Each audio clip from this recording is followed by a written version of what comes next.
We've been talking about this for weeks. I suppose it's months at this point, with questions about whether this was, in fact, aimed at regime change and what the justification should be. I guess we've answered one of those questions now. Regime change, yes. Was this about drugs or oil? It definitely, it was about oil. I think it's clear that the president, after his pardon of the former president of Honduras, is not as interested in narco-terrorism as he claims, but he is interested in oil.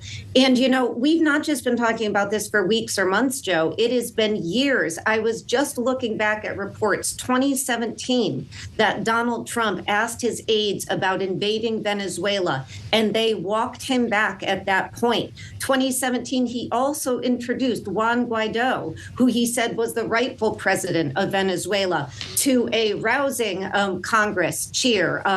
So this goes back to the Trump's first administration, and it is something he has been intent on doing. It is something his aides just really simply would push him back on at that point. But now he has a whole different team in place, and they are wildly rather supportive of it, including the Secretary of State, Marco Rubio.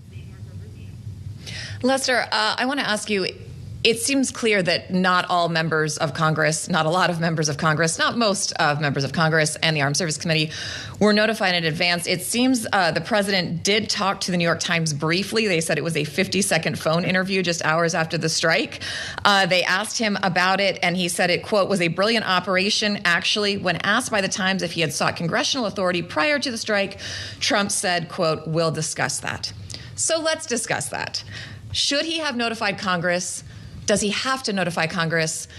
And is the War Powers Act resolution just kind of inconsequential at this point in this administration? Well, I personally think the War Powers resolution has always been inconsequential. I think it's going to prove to be again in this instance. Based on my review of social media posts, it appears the president did contact several members of Congress, Senator Mike Lee, Congressman Mario Diaz-Balart, both cited conversations with the president. They're both Republicans. It'd be nice to see the president reaching out to Democrats as well, to be totally frank on this. But he's not required to do so. And I think the legal justification for this action in Venezuela is going to be sustained and is going to be held up. There's a pretty good example of what the U.S. did in Panama back in the last century under the George H.W. Bush administration, and I think that's going to bear out, despite what we're going to see a lot of kind of crosstalk probably today and tomorrow about the decision. But I think the more the president can talk to Congress, the better. He's not required to. Obviously, as this rolls out, Congress is going to have a lot of questions about what happened and what's going to happen and what are the follow-on activities and what do we expect in the future with respect to the U.S. relationship with Venezuela. Those are key questions. Congress has a right to ask them, and the administration should provide very good answers. And you just have to look back to our experiences in Iraq and Afghanistan to see how important that can be. Lester mentions Mike Lee, the senator, on X at 3:22 a.m.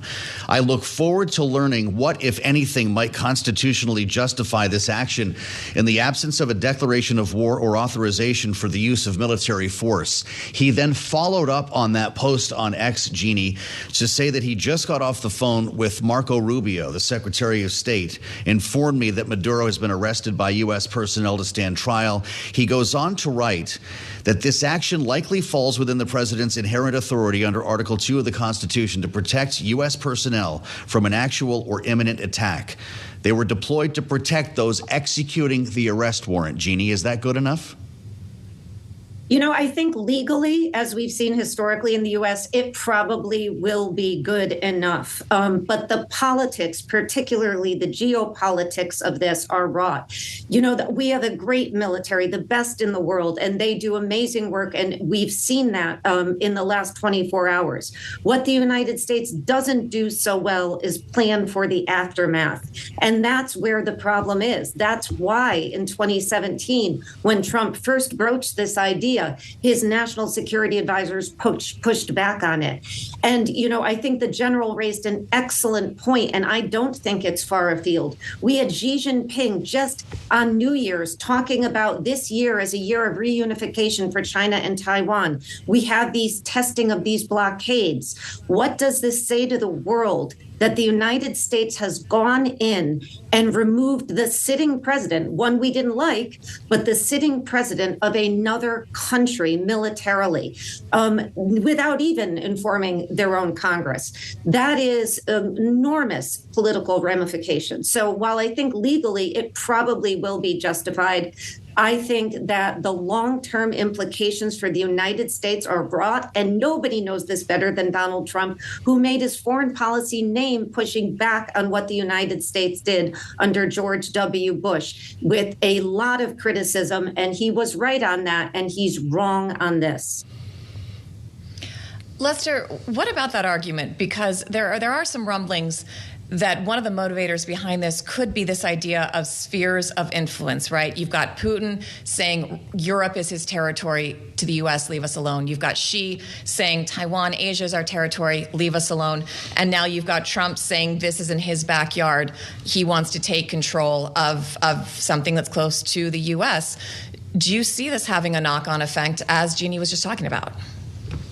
Yeah, I actually think this spheres of influence argument may be the main point. The Trump administration has been fairly clear, including in their national security strategy, that they're looking at a kind of a renewal of the Monroe Doctrine. And I have to say that that's going to provoke some people who have concerns about U.S. behavior abroad. But it is an eminently sensible national security strategy for the United States. The U.S. should not allow Russia, China, Iran, whatever other malicious actor in the world to play a significant role in the Western Hemisphere. Venezuela has been the epicenter for a lot of that for a very long time. And so a change in regime here, and again, there's a lot of details to be worked out. A lot of things can go wrong, and we have a lot to learn. But the potential of a change in governance in Venezuela could be hugely beneficial to U.S. national security concerns.